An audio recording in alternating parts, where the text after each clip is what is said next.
since you have been into the field of education and you've contributed to that field, what according to you is the situation of the current education system? Okay, very interesting question, and this might take like 5 minutes for me to answer this question. No worries, all yours. I think let me divide this into 4 to 5 points. I think पहला तो ये कि जो हमारे पास आज education system हमारे India में है, क्या ये हमारा अपना एजुकेशन सिस्टम है? Sadly no. This education system was left behind by the Britishers. British ने जो एजुकेशन सिस्टम हमें दिया है वही आज हमारे पास है, with little changes in it. अब ब्रिटिश की एजुकेशन सिस्टम करती क्या है? ये एजुकेशन सिस्टम बनाता है जॉब सीकर्स, ये एजुकेशन सिस्टम बनाता है कॉर्पोरेट स्लेव्स. तो ब्रिटिश ने एक ऐसा एजुकेशन सिस्टम लाया, ऐसे लोग मिल सके जो उनको क्वेश्चन ना कर सके, ऐसे लोग मिल सके जो क्रिटिकल थिंकिंग ना कर सके. तो ब्रिटिश की एजुकेशन सिस्टम आपको कॉर्पोरेट स्लेव्स बनाती है, ब्रिटिश की एजुकेशन सिस्टम हमें जॉब सीकर्स बनाती है. But India today needs job providers. दूसरी जो गड़बड़ी हमारे एजुकेशन सिस्टम में क्रीप कर गई वो ये कि हमने पूरी एकेडमिक्स को पास और फेल के मयार पे लाके खड़ा कर दिया. इंटरेस्टिंग.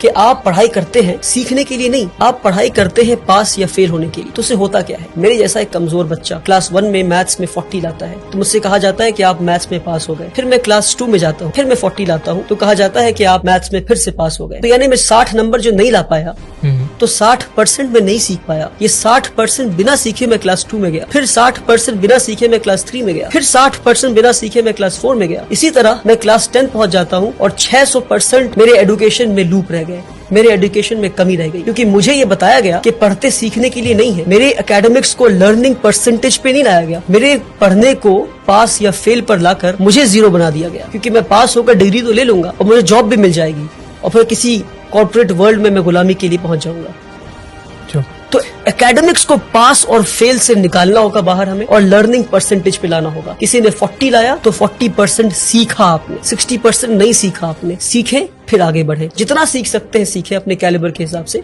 फिर आगे बढ़े. अगर आप 99 लाते हैं तो 99% सीखा आपने, आप टॉप नहीं कर गए. 99% सीखा आपने, 1% अभी भी नहीं सीखा आपने.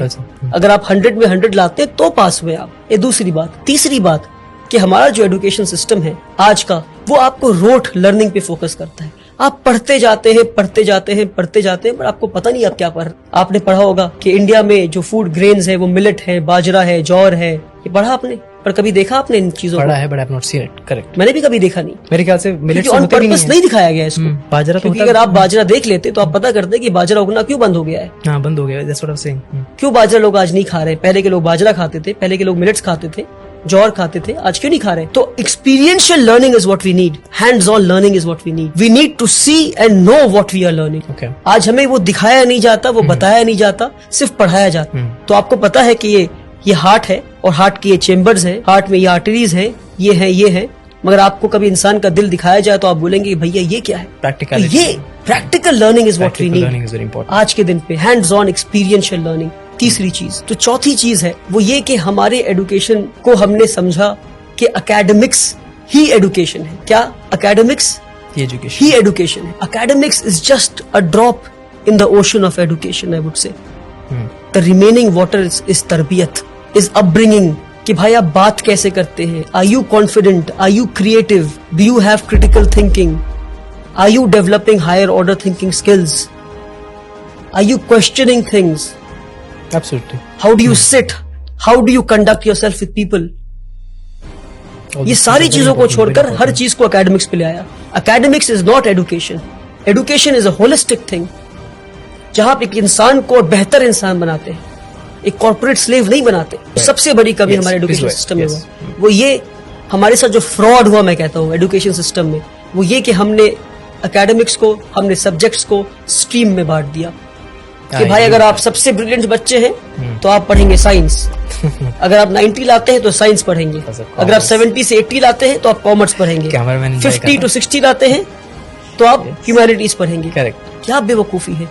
यानी कि जो इंसान साइंस पढ़ के एटम बॉम्ब बनाना सीख रहा है उसके पास कोई हक नहीं कि वो साइकोलॉजी और सोशियोलॉजी पढ़ के ये समझे कि एटम बॉम्ब को इस्तेमाल नहीं करना था. तो अगर एटम बॉम्ब बनाने वाले ने सोशियोलॉजी और साइकोलॉजी पढ़ा होता और एटम बॉम्ब जिसके हाथ में पहुंचा, अगर उसने साइकोलॉजी और सोशियोलॉजी पढ़ा होता तो उसे पता होता कि बॉम्ब फोड़ना नहीं था. तो इसलिए बता रहा हूं मैं कि हमने सब्जेक्ट्स को स्ट्रीम में बांटकर सबसे बड़ा फ्रॉड किया हमने। One of my favorite points. कि क्या मैं आखिरी फिजिक्स point. बहुत अच्छा point. सोशियोलॉजी के साथ नहीं पढ़ सकता?